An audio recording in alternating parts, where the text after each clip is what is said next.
Oh my gosh. All right. So I feel like we should this I mean this seems like a very weird way to start, but I feel like we should just go around for a second and like what did you notice her like, or just to because this section was just so juicy. I at least am I could we could obey chronologies or pages, but just beginning with the visceral might be the way to end to this section. No obligation or pressure, but yeah, John. I'll take the easy one. When I'm reading a book, I keep track.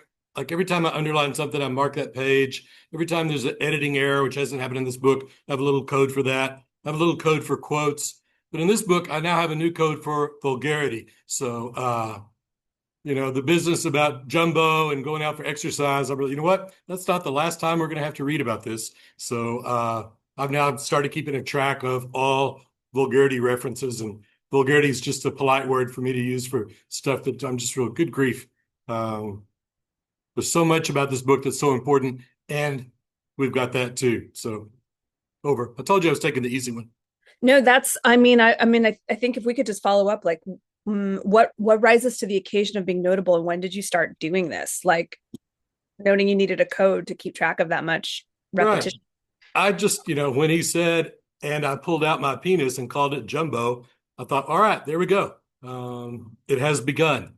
And I assume that will just keep going for as long as we all keep reading this. Um, so it is a little quirk of how I keep track of things that I want to track that so I can look back at the end and go, there were 10 references to Jumbo or 20. I don't know.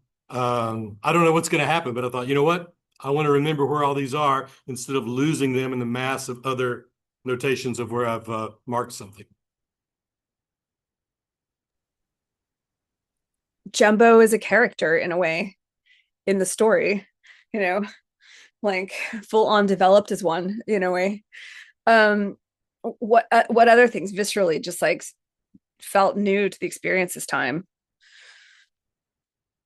I'll go. Probably have a lot to say about you know, Johnson himself and how this was kind of written generally. But the one thing that really jumped out as me as odd was on bottom of 195 into 196, at least in my edition. Um, Kind of towards the end of the campus politics chapter. Um, Caro's reflecting on how he dismissed at first some of these comments that people who encountered him in student politics would have made.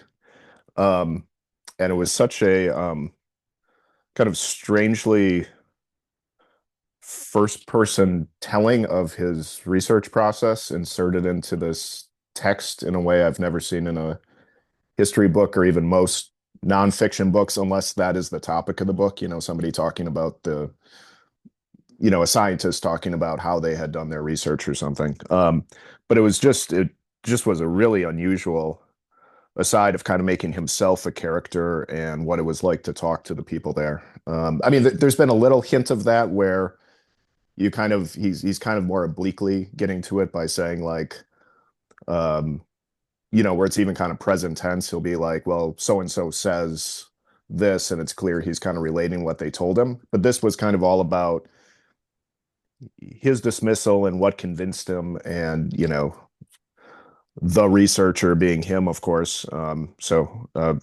Very odd and interesting, I thought.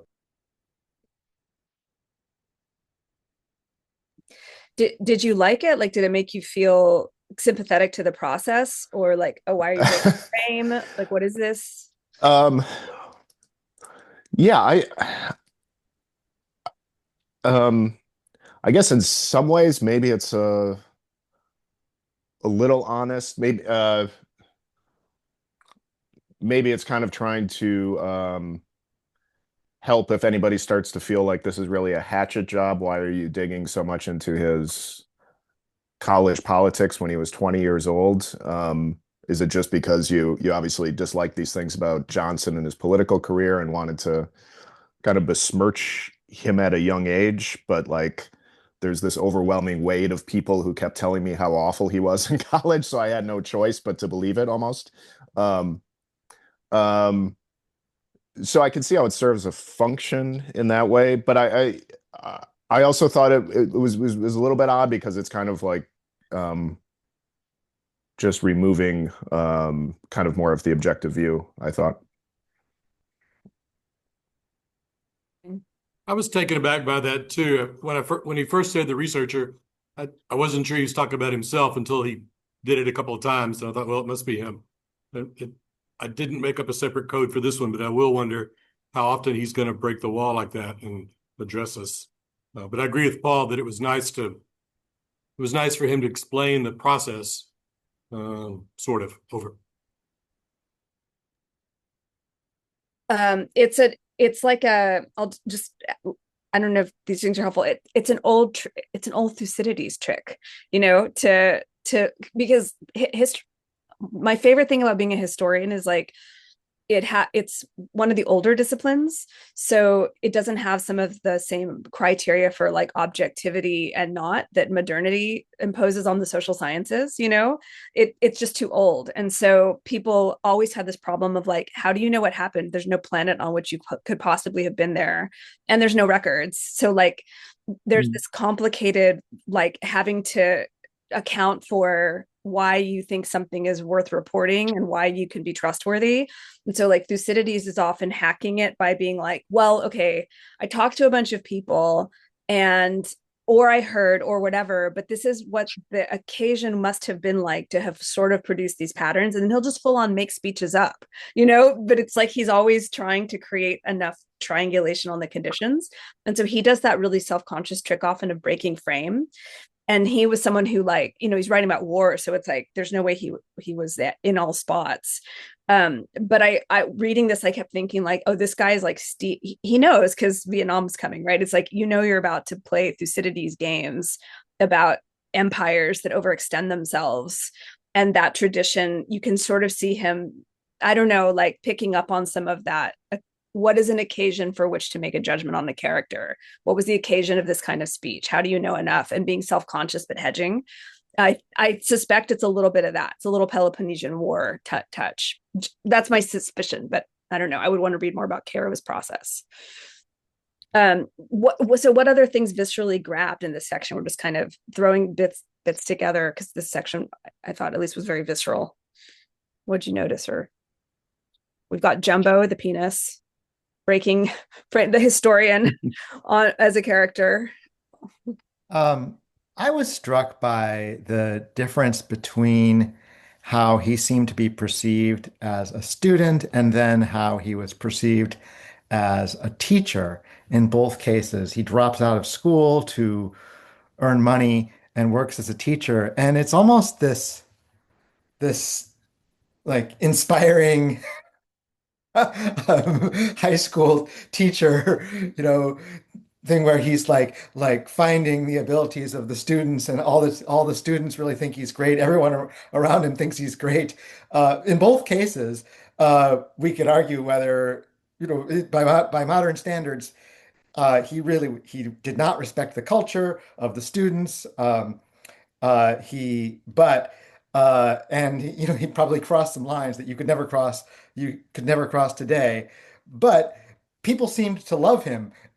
And one might think, well, oh, he's this dedicated teacher. Maybe he could have been a really awesome teacher if he'd stuck with the teaching thing. But the moment he gets the call to come in and be the aide to this congressman, he just takes it. He walks out the door. He's done.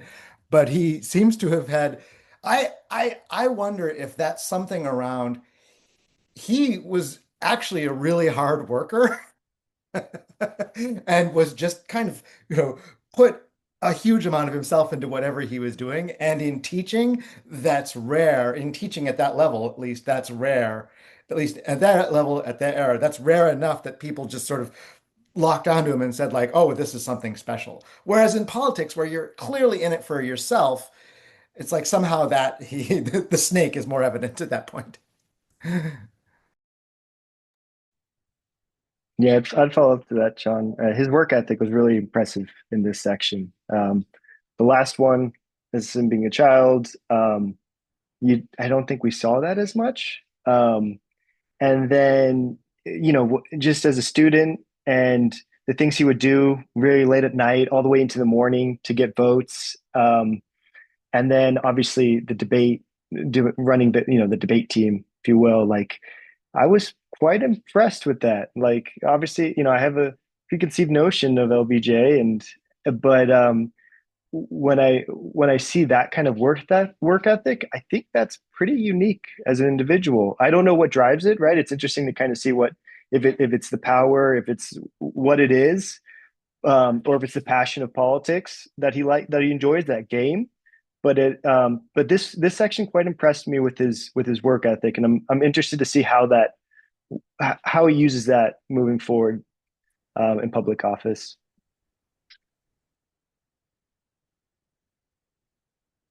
Amy. Yeah, I will comment on that as well by saying that what really struck me this section is actually, well, amongst this very interesting section was the Cortula experience of him going into basically becoming a teacher because he needed the $125 salary.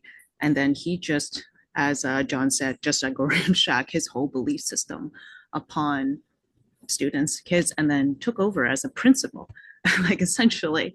And it was kind of the before and after experience of seeing him basically saying, being such a bullshitter, being proclaimed as a bullshitter, and then kind of coming into school with the sort of leadership position all of a sudden on grabbing it, and then all of a sudden being able to actually execute. Like, he wasn't just like systematically good, like he was genuinely, by his sort of like first person experience, he was genuinely good at what he did. And the sort of before and after experience of him there, and then going back to university, and with this sort of like, yes, he always had this sort of conniving, manipulative way of trying to gain power, but like he also seemed to have understood how to execute on it now. And that sort of like confidence almost of just being like, I'm just going to like fuck over everybody in this campus to get what I exactly want now. Was like, for me, like, yes, like such a defining sort of like pivot of sort of seeing himself, of his own self-image of himself in that way.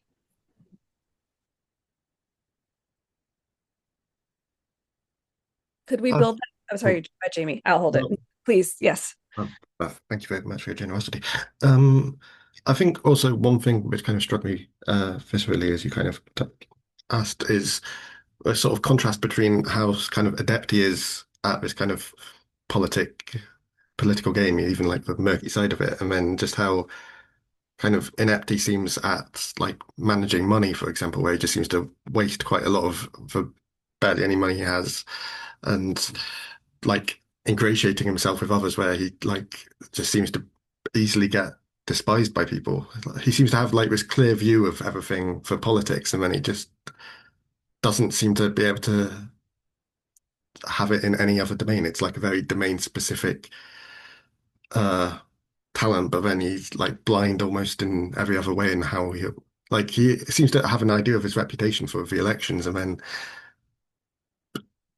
when he's like trying to, I don't know, get dates or just talk with people and like get into the secret societies, he seems like utterly useless there. So it's just weird to see such disparities between someone's talents, I guess.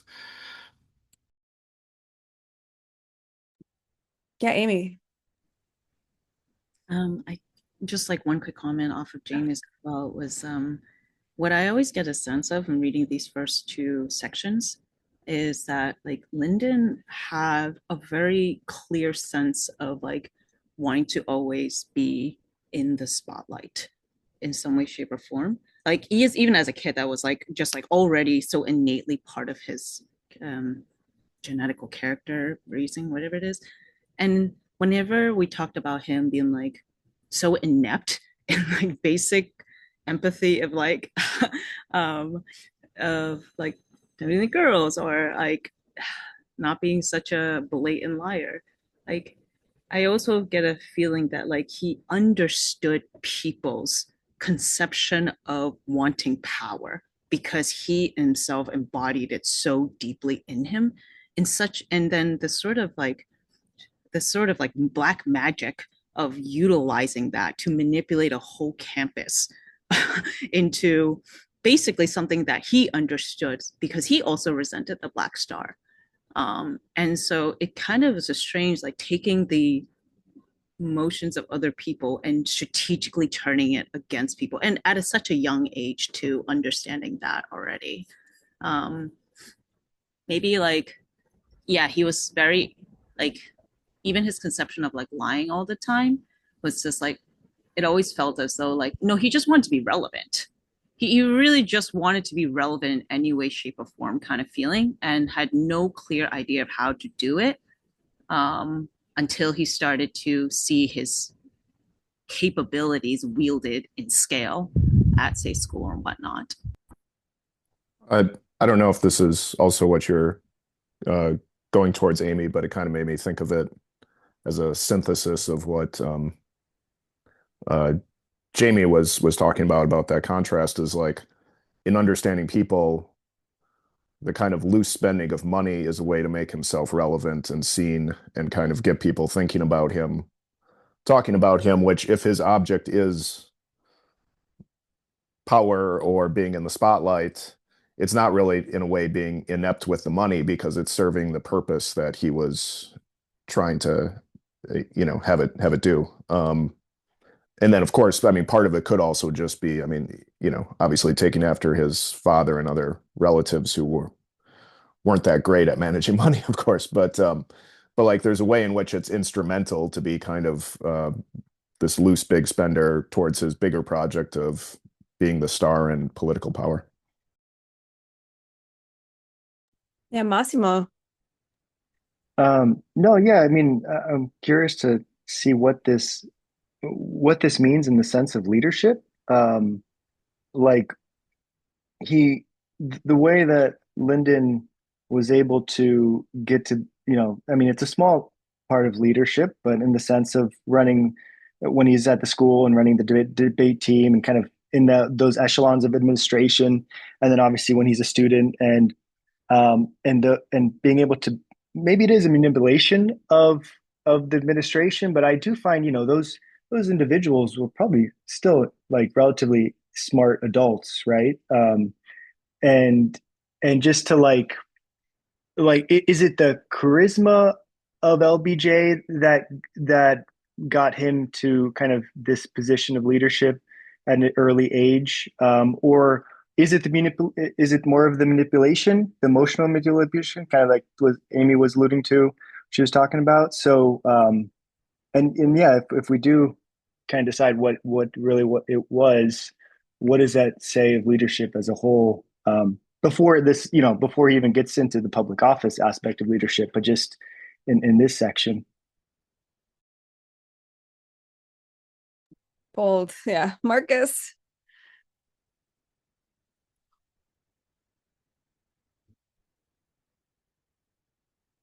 Marcus?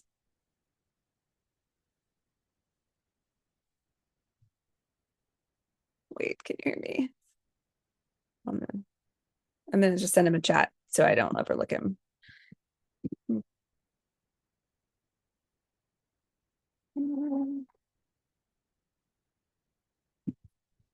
See if that works. Maybe he's frozen. Marcus, he's frozen. Okay, if he comes back, we'll say. So we have like maybe something about the administration. Do we have you, Marcus? Sorry, interrupt us if we do. Um, like in terms of the talent for administration, I just wanted to add one piece there, which is it almost feels like you can't see whatever his skill is. It's almost like it needs enough like deal flow or throughput to manifest, almost like the scale of the interpersonal is not the right it's almost like seeing a systems thinker at work, where like you're not going to see what they can do on one linear path, but they're going to need like a requisite set of paths to be able to enact like a 4 move strategy or something like that. And it's almost like that pivot, I guess, into administration seems to unlock that flow. Was one just possible thing. I don't know. I would, it would be nice to come back to this sense. Marcus, did we get you back?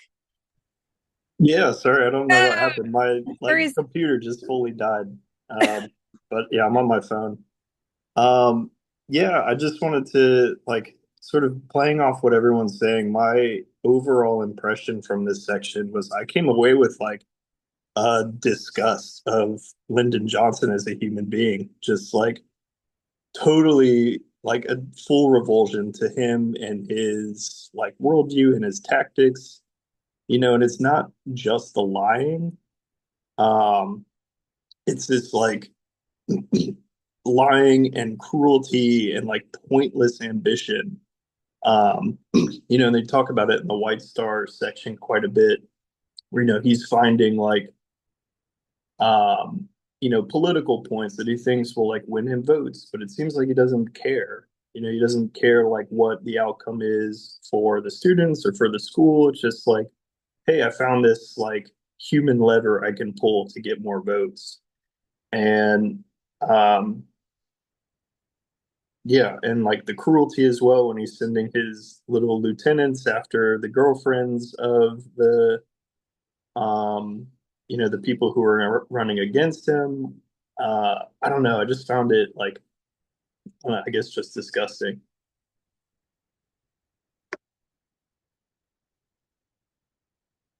Did you build a notation system for disgust by any chance? Because I think disgust, that the question of moral revulsion feels almost like a character in this. Yeah. Yeah. It's like a penumbra, like it wants to live on the stage. Yeah. Yeah. Sorry, I just got a notation. I'm running on Zoom, so if something happens to the channel, I would reopen it, but I don't know. I clicked it too fast to pay attention to what the actual message was. So any other pieces like that we would want to put in from like the like visceral initial response to the section? Hey, this is Trey. Sorry, I'm on a new device and haven't changed the name or whatever. But what about the cow patty episode of the kid that people thought was gullible, but I think was really more than gullible? That just seemed next level awful.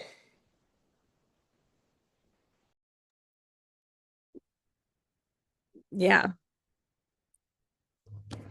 So parked under awful, disgusting, pointless ambition, right? Marcus, I think you had a kind of nice phrase there.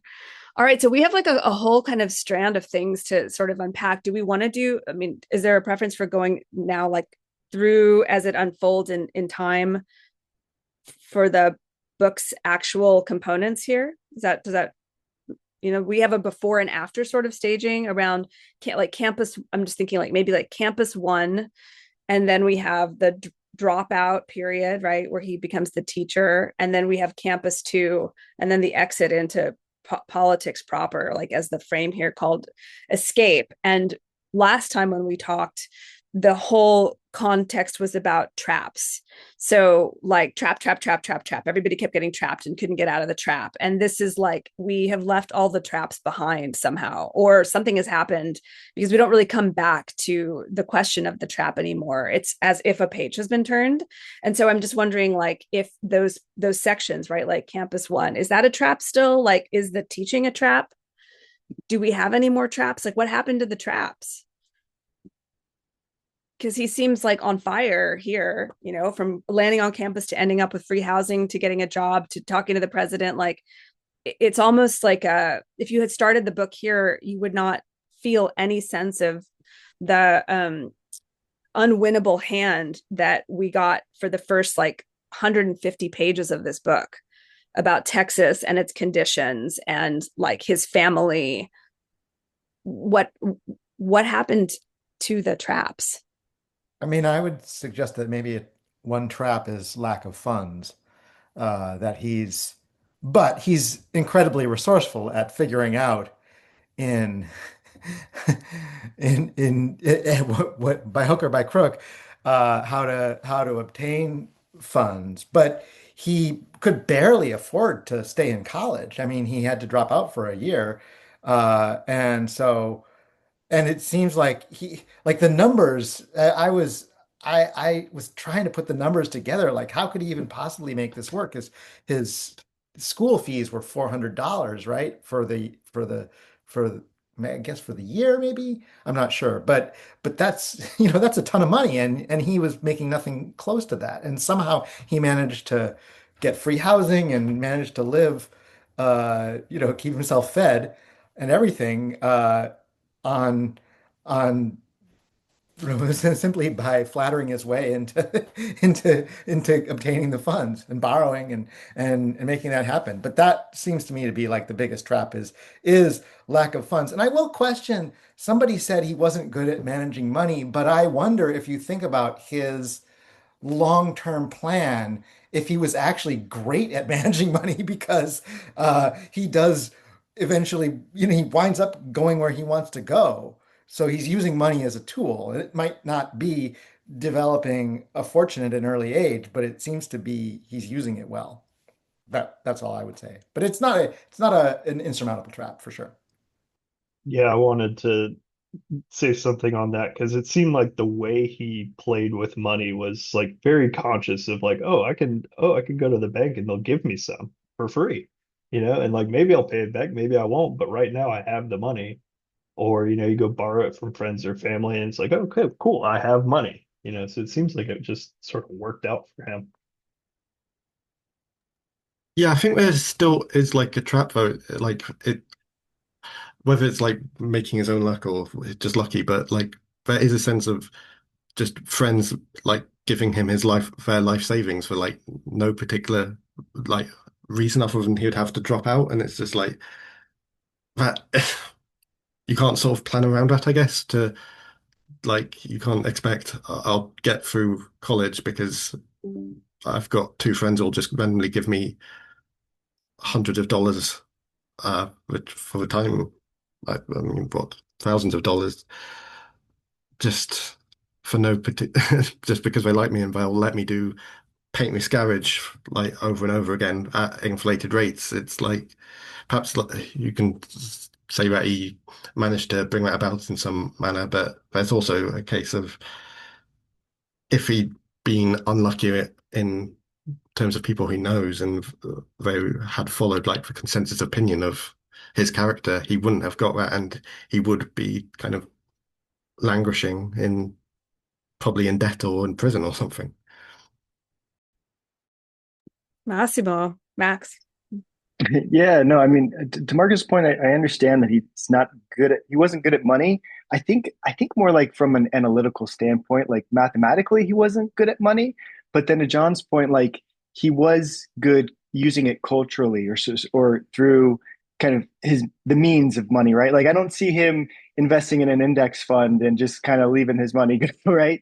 He was one that he's like, all right, this is my dollar and this is how I'm going to use this dollar to manipulate the situation, right? Even if it's not, it's going to put me in the red, I'll figure it out. It's like it's an interesting way. Like it wasn't analytical in any sense, I don't think, of like budgeting in that sense. It was like, where can I put my money to its best use for what I'm trying to achieve? And then on the aspect of kind of the section title of like of the trap and escape, when I think about the trap, I definitely think of just the trap of the hill country and getting out of there. But the escape, I don't know if I really enjoy that verbiage of it. Like this section for me, yeah, right at the end, I feel like that's his true escape of going to Washington. But during all this, I feel like I would just name it like fish in a barrel. Like so like his way of just like being such a like so good at this political game and just like we're able to see it with these like quote unquote amateurs and what he does in this game like that's what this section kind of I feel like means to me more than just him escaping but maybe he's yeah Yeah, Paul. Um, on the escape, I don't know. It's a little hard to say because this obviously isn't, Caro's not doing a broad view of everybody else who is with him, but just incidentally, we seem to pick up a lot that, probably the vast majority of students there as well are also struggling with money. Some people are dropping out at different times. Um, and then, you know, Johnson's probably a little unique, obviously, with the what he finagled with the place to stay and the jobs with the president and everything. Um, but I think like in the broader kind of sociology of who he was with, it doesn't necessarily seem like it's that distinct in any ways. These are mostly kids coming from hill country or other poor parts of Texas.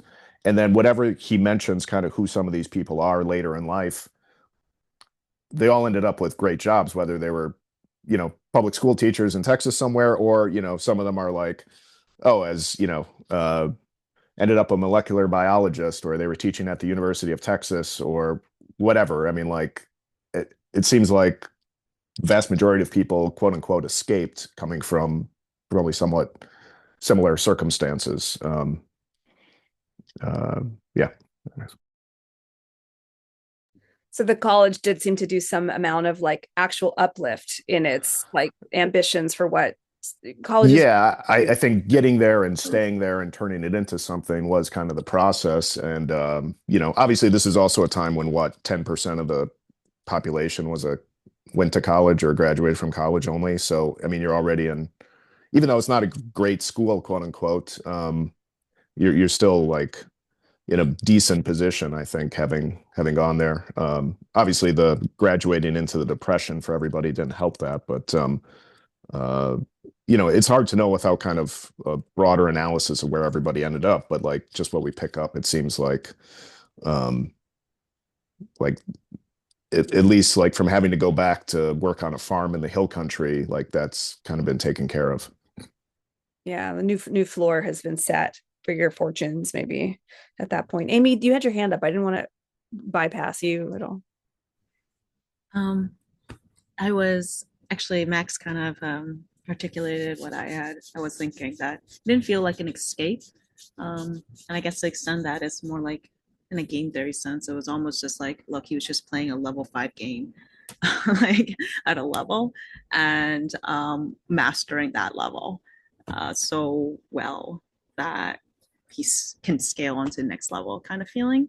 Um, I guess like if it were to be quote unquote escape, so I wasn't part of the first salon series, but like when we talked about the whole trapping aspect of it, there was kind of like a feeling that like um I don't know, you guys probably talked about it, but like he was such in a vulnerable position back in his hometown. And it's like, and not only being vulnerable like everyone else kind of thing, it was like they were in some sense the elite, but they were the ones that were pointed and laughed at too. And like it was also kind of like a humiliation of what you could have been. And it feels as though it's less of an escape, more of like I'm Lyndon just coming into university and being like, I'm going to control everything.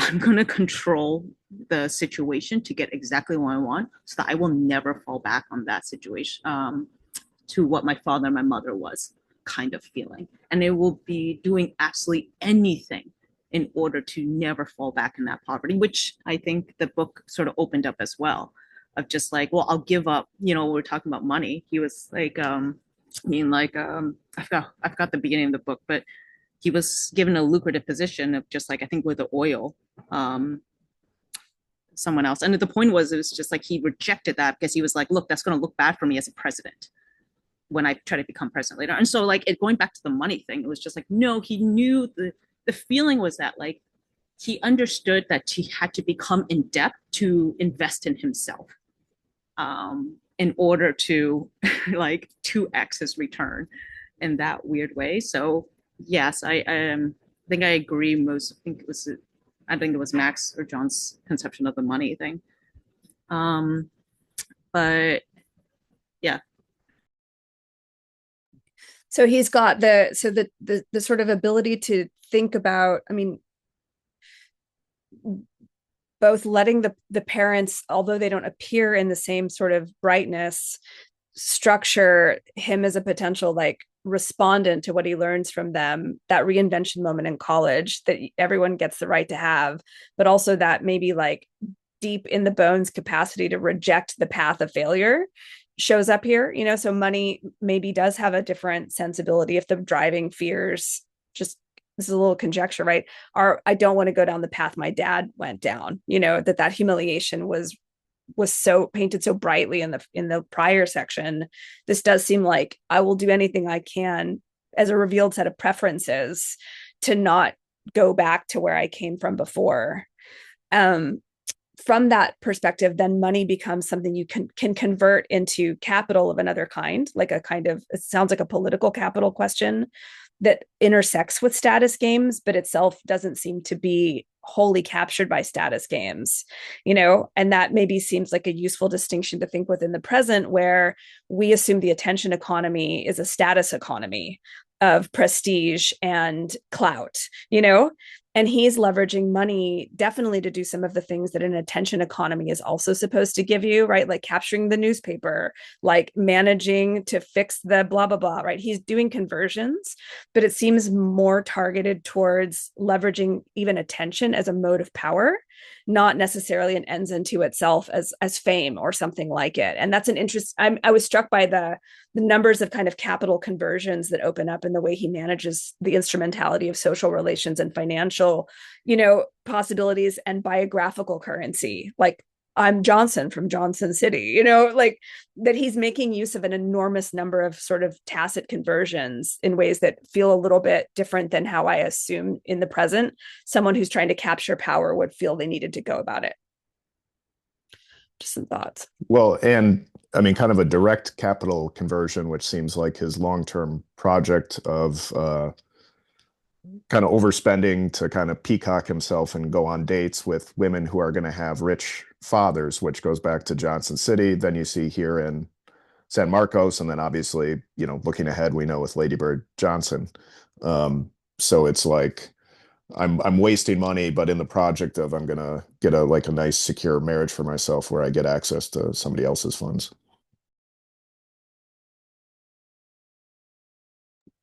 We probably have to talk about the women, right? The treatment of women, or their instruments too. They're like you know, in the most classical sort of mode of marrying.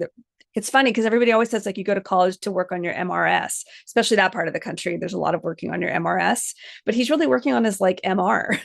You know, like his plan is very much a kind of potential for upward mobility by marrying the wealthy daughter to get closer to her father. And that is like a pretty timeless strategy. You know, we don't talk about it as much, but everybody knew as soon as he did it what it was supposed to be about. It was not a secret. And similarly, we see so many of the pieces where the question is how do you capture power, you know, white stars, whatever, you know, like, oh, you find girls to date who you think you can position but maintain influence and control over through the structure of what is like playing at the household, like who would be a good political wife, who would do well on the PTA committee. Like these women are regarded to as social possibilities to extend influence.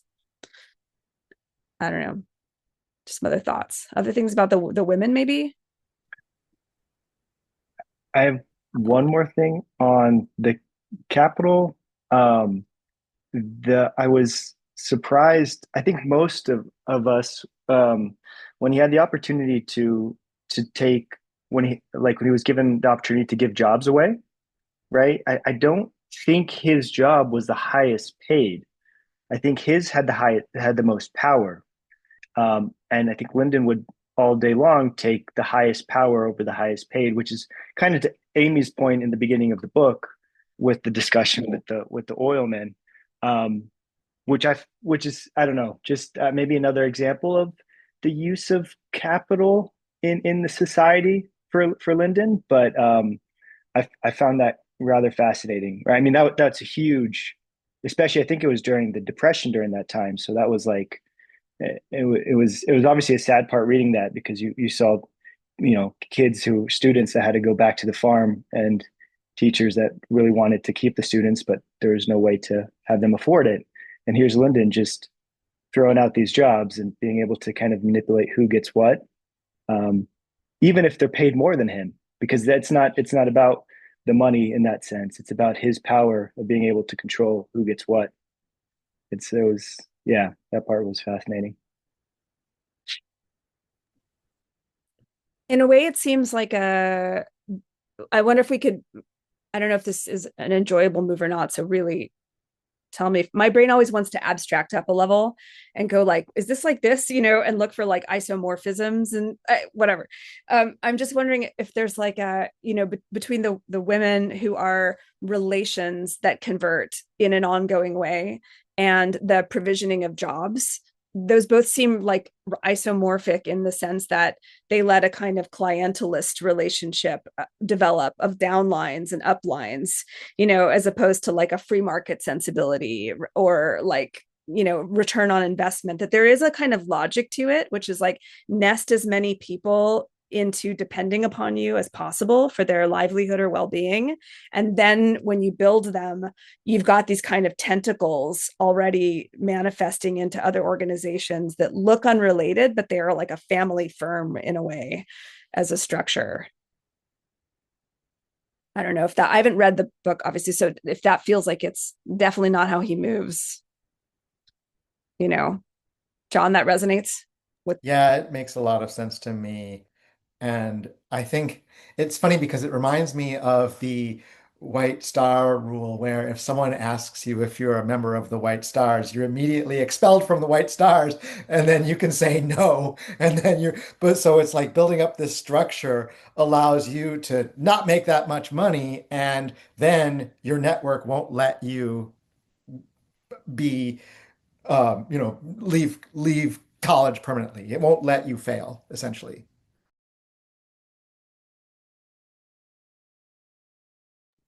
Paul, did you want to say anything else about the clientelism? Oh no, that's just what it sounds like to me, kind of, like this kind of more uh older form of politics, or I guess in America in 2026, new form again, but of patronage and personal appeals to the leader to get resources and money and all of that. Maybe one way we could sort of reflect it back through the question of the that interregnum of his campus years where he goes to become a teacher, like why does it work in certain conditions, or what are the kinds of conditions in which this kind of power brokering is effective? Because he's not effective on the first side of the campus piece, and so some contrast or A/B comparisons are possible. Same, does he change, or is it that there's something about certain moments or conditions that are riper for this strategy of clientelism than others? Does that make sense? Yeah, Jamie. Yeah. Well, I think the rules are kind of poorly defined. Like he's able to take advantage of them not having kind of clear electoral registers, basically for juniors, seniors, freshmen, that's sophomores, as that all sort of thing. But yeah, so it's kind of thought is people just kind of going along with you wouldn't cheat. It's a kind of shared identity, and then it's like relying on people not to be sort of malevolent almost. And then when you're kind of facing the informality of those rules, there is scope given for you to kind of exploit them in full. And then he does, and with sort of access to power with his relationship with the president, he's also kind of immune from any top-down investigation so that you can profit from it. So that's kind of what clientelism needs, a sort of informal justice system almost in place.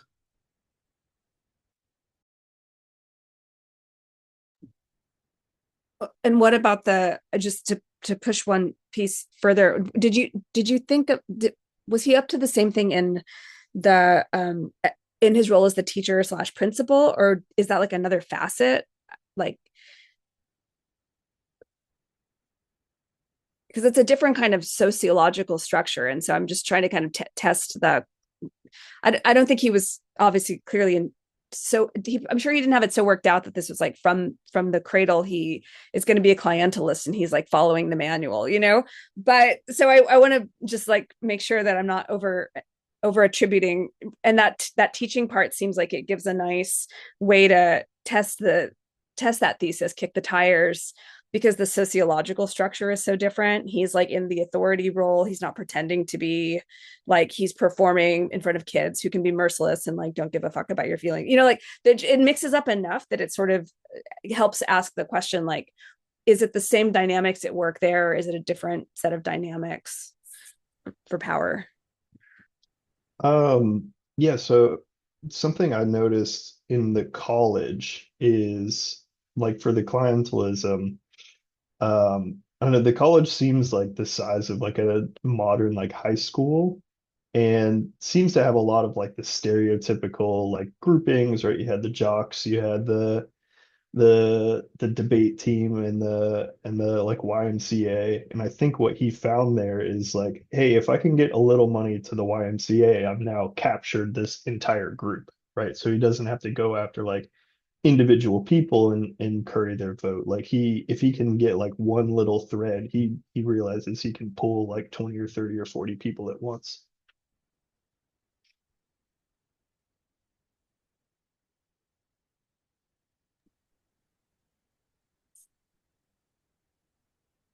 That technique seems to suggest a couple things that maybe, like, often we talk about like conditions of corruption creeping in when people feel atomized and individuated, but this sounds much more like it's the lunch table groups that are creating the possibility for someone to come in and like reconfigure politics, which is really different than atomization. It's not industrial people that have been isolated from each other and are so like a demagogue is going to appeal to them through mass media. It's like the clumps are doing something to the ability for one person to come in and capture or play the resentments against each other and do like multitude conversions rather than publics or audiences, which is kind of interesting. And then in the role of the teacher, he is sort of flipped. He's seeing from the position of the schoolyard, from the position of the authority figure, right? He's always like sitting in his office overlooking the playground or getting to play with almost like one level up in that hierarchy. I wonder if there's something about his understanding of administering schools and how they work that he was able to bring now back into deployment on the campus, you know, because they are both schools. Like, it's not like he left it. If you're, you know, I think your point is really right that this feels much more like a high school than a university.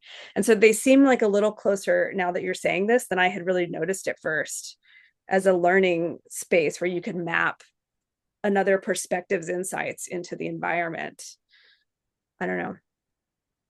I don't know. I feel like Catullo seems very small. You know, there were only whatever 5 teachers he had kind of authority over, and then not that many students, maybe a couple dozen or something. I didn't have a strong sense, but like, but I do agree. Maybe just the exercise of authority and being in a position where it was like a given that people were going to have to listen to him, at least once he showed all of his energy and everything, you know, kind of gave him some growth, which I think is something kind of Amy and some others have hinted at earlier in the discussion, was that like then he came back and knew how to exercise that. But it's a little hard for me to see like actual. But I mean that also gets to kind of like just more on a writing choice of Cairo. The Catullo chapter was extremely short, and I didn't know if that was because of kind of lack of documentation of what he could get from Johnson. And obviously probably the people maybe there weren't as many people for him to talk to or kind of have detailed stories. Alternatively, I didn't know, again, if it's a choice of just where he wanted to make the emphasis, and maybe that's you know, he does seem, at least to me on some level, it seems like he really cared, whether there or later at Houston with the debate team and speech students. Like, he's a complicated character. He does care about these people. I think it's not just about it's probably partially about making himself look good because he's doing a great job and he's working really hard. Um, but you do get the sense on some level he may like actually care about helping these people have better lives, you know, because if he relates to them as being poor like him and how you get better opportunity. Um, and you know, I guess maybe it doesn't help quite as much the story of him being a monster if you go on and on about how much all these kids loved him and how much they were helped and everything. But anyways. John, yeah. Yeah, that made me think what you're just saying about him, whether he actually cares or not. And it's really, I wondered about that because um, Caro seems really convinced that Johnson is not an ideological person at all. And of course, his uh, his terrible behavior uh, seems to align with that, and yet there is this strange sense of, well, why was he kind of consistently invested in the well-being and the thriving of the poor, of people who who lacked resources? Why was he trying to help people who needed help and not just currying favor with those with power and money? That uh, it's a question to me because I'm not yet convinced that he's not ideological, and yet, of course, I do see that he did a lot of really terrible things at the same time. But I wonder where that's coming from. Why is he acting in that way, and why is there a sort of a consistency there? Jamie, yeah. Yeah, I think he kind of thrives in uh for sort of school systems because it's like hierarchical and he's at the top of them as a kind of clear order of like society to work off. Even the janitor is someone who is like he's improving his English, but he is a someone who's an underling to him, a kind of like it's his improvement kind of reflects on his behavior. Like I was kind of interested to see if he would have any sort of equals, but someone who regarded as that. But all the people who kind of in this are discussed as working for him for the next few decades are kind of described as subservient to him and willing to do this kind of crazy things he asks them to do, even like uh, whether it's taking advantage of someone with special needs or trying to split up a relationship or just being kind of cruel for the sake of it. And there's no one, and when he's like bragging about how he got all the White Stars done, that's to his younger brother. There's no sort of friend who he's confiding in. It's always him working for the shadows alone. And even with women, it's always for their money. And he doesn't like share interest with them. He doesn't kind of, he hasn't, no one he sort of views as another human almost. He can only conceive a sort of hierarchy where he's either sucking up to the people above him or commanding the people below him. It doesn't have any real friends, it seems almost. Amy?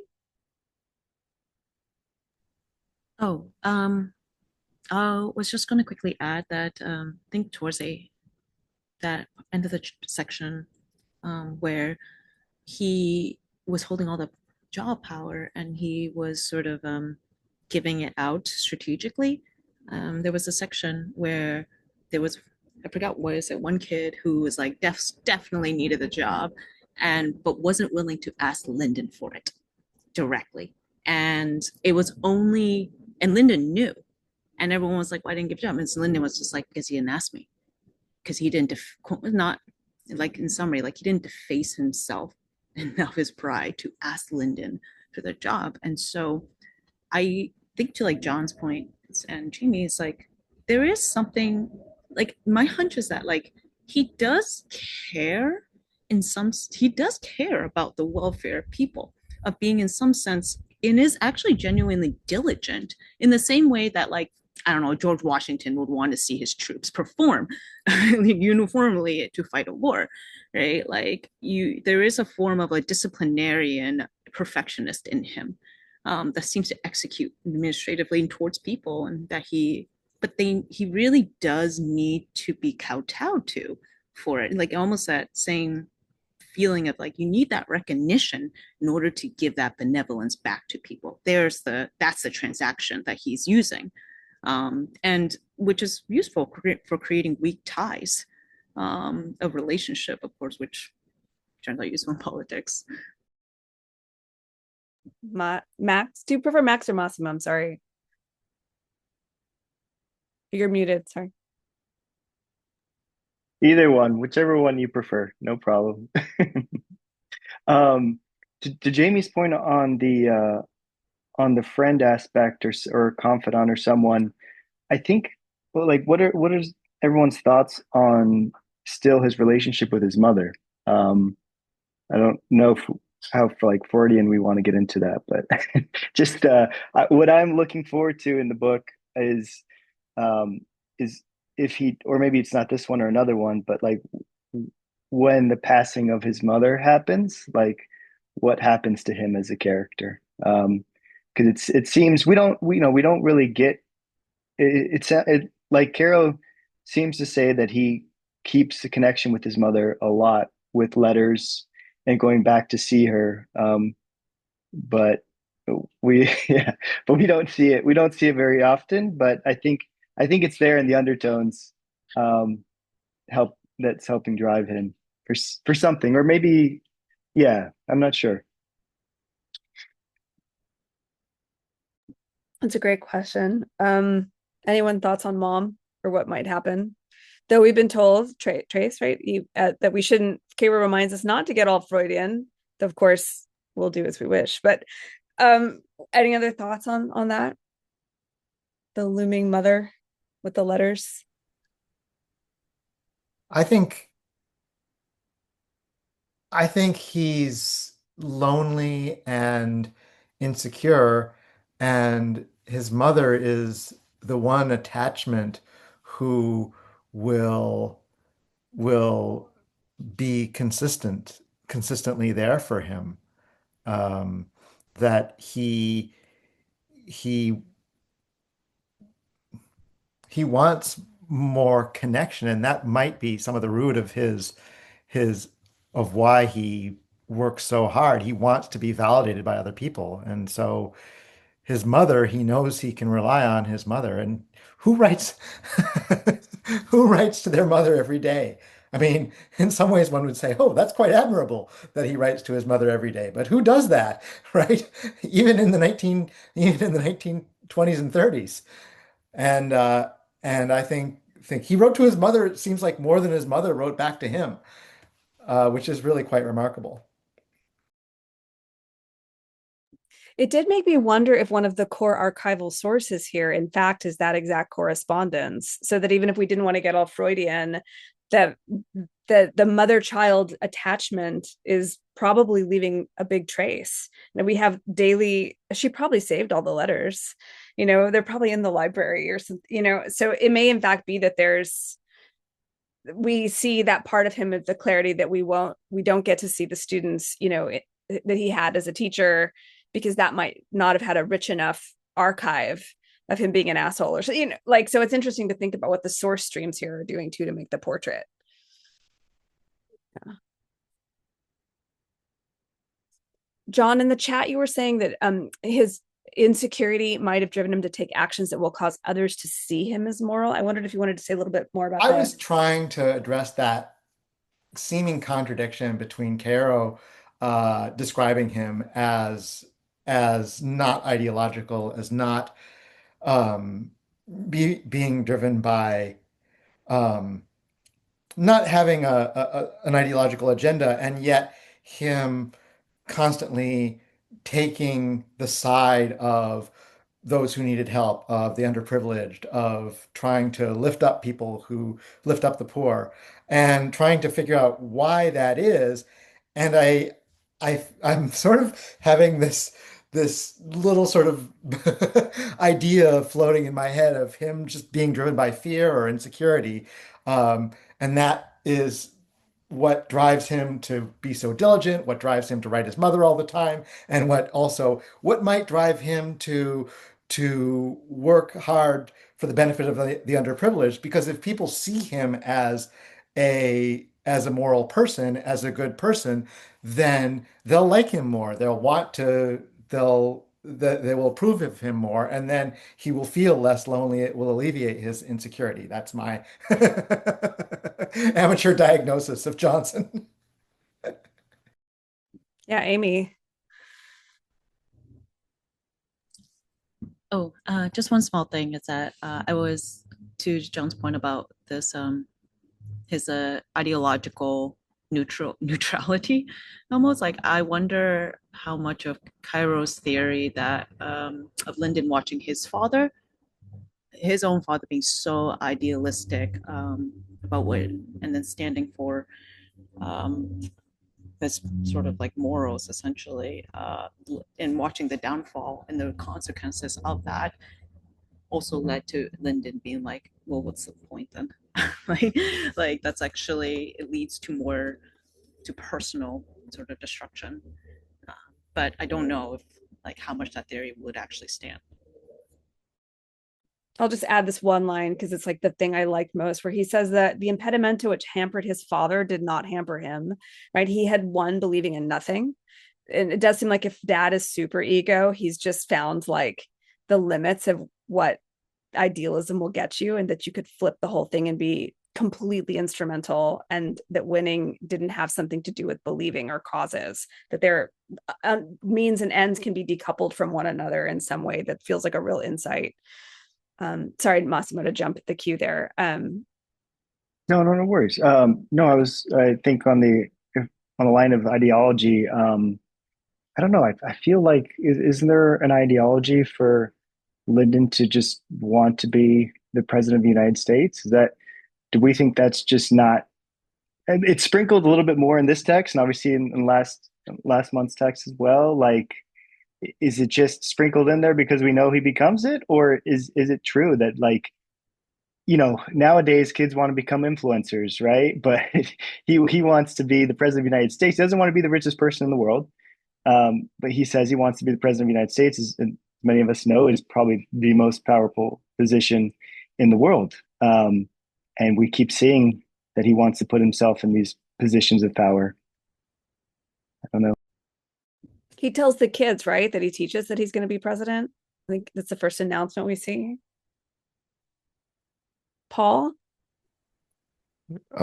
Yeah, just continuing on this as well. I mean, I guess we'll see how it develops over time. But I mean, I agree that some of the, kind of his program could be in part just because it's going to be effective politics that gets you votes, or as John is saying, because it helps how you're viewed. I think at the same time, we shouldn't discount like how much people can simultaneously, though, care about personal aggrandizement or getting more power while also having views on how things should be in the world or caring about making changes. And a lot of things I've read have been now, kind of obviously in popular culture, political realms, whether it's, DC or Westminster, or, even probably people in the Chinese Communist Party or whatever, it's often written about or depicted in fiction as just all these kind of cutthroat people who only care about their personal advancement, are just saying things. But like when you get down to it, like it's a lot of people who have a lot of views or beliefs about like what the right thing is and want to see that affected in policy. And those kind of two things exist simultaneously. And, they could have commitments from when they were young that over time the project of getting power is just in part so you can even do that more effectively. And the thing with his dad could be, maybe he cares about helping out the little guy too, but the way his dad went about it wasn't ever going to get enough power to do anything about it. you have to be this way to get to be the president, which he does, and then he implements the Great Society. So I don't think it's necessarily an either or, even if maybe Caro's kind of pushing in that direction. Jamie.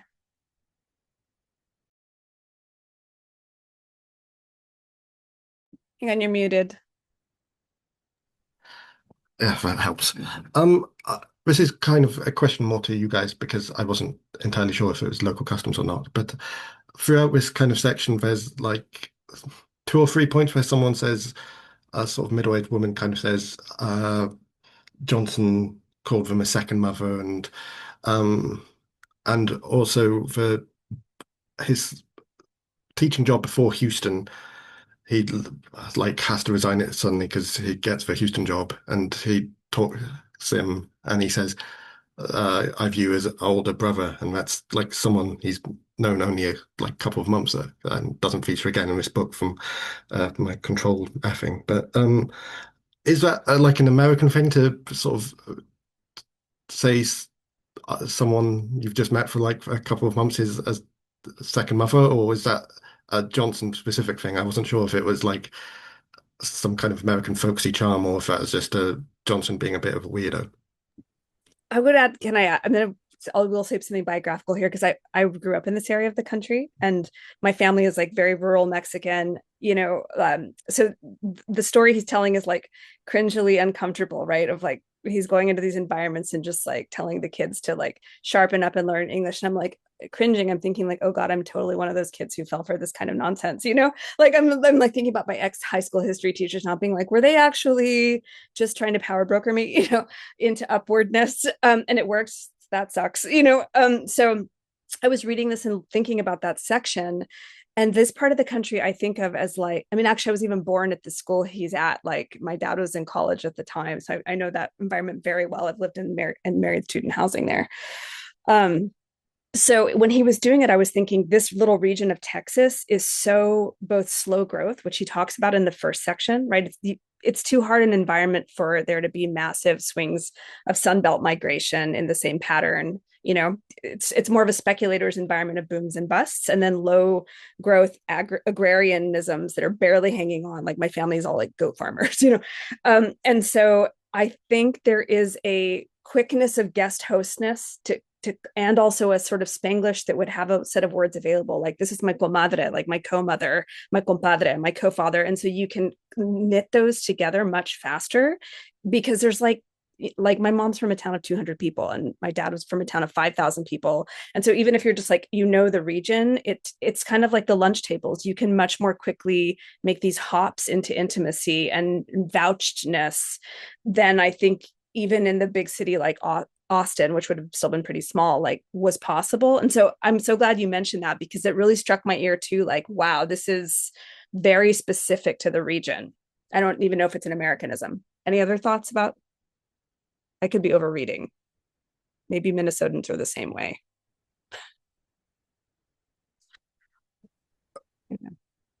I'll just say in my experience, I don't think lots of people say it, but I don't think it's so crazy, especially if you're like trying to, well, either like genuinely just because you feel a connection with the person, like that'd be the nice version, or if you were trying to influence them and get things from them to kind of butter them up, to say you remind them of somebody. But at least I haven't encountered it like kind of hear people saying it a lot throughout my life in the US or anything.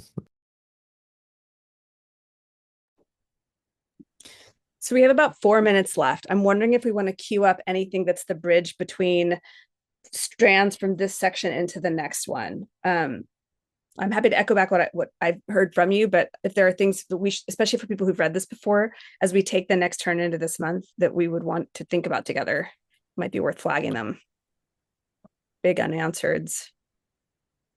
I just Yeah, get a little bit into this section. I probably don't have time, but also like I'm sure it'll come up more, though I haven't read it yet, is kind of all his political lessons that he learned in terms of playing off of resentment and fear, being great at kind of one-on-one buttonholing people, sucking up to your superiors, all these things that, aside from his really distasteful stuff, like picking on the kid with the cow manure, or how they were using women, are like also seem kind of distasteful, but clearly in like practical politics, and are things that are kind of evergreen as like actually helping people get political power. And you can see it not just in Johnson, but like any president is, like everybody, all of them lie and suck up to people to get to higher positions and those types of things. So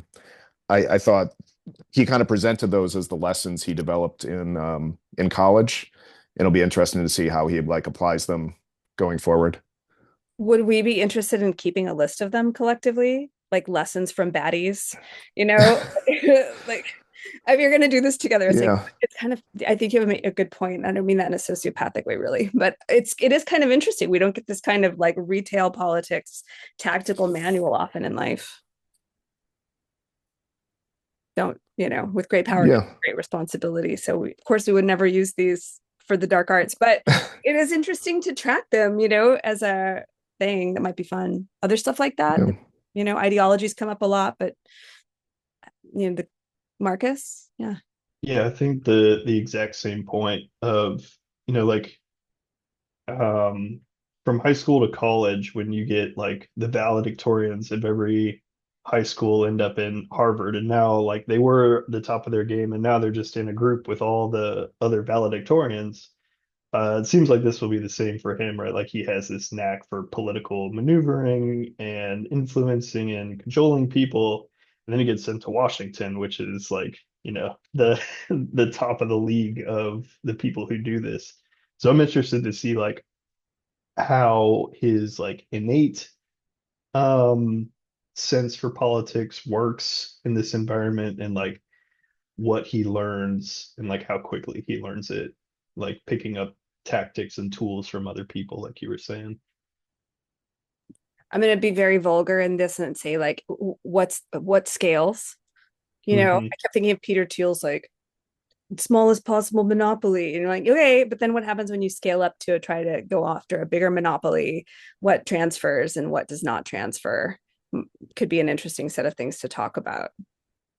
um Jamie mentions very quickly that comparing one's own actions to Hitler is kind of wild.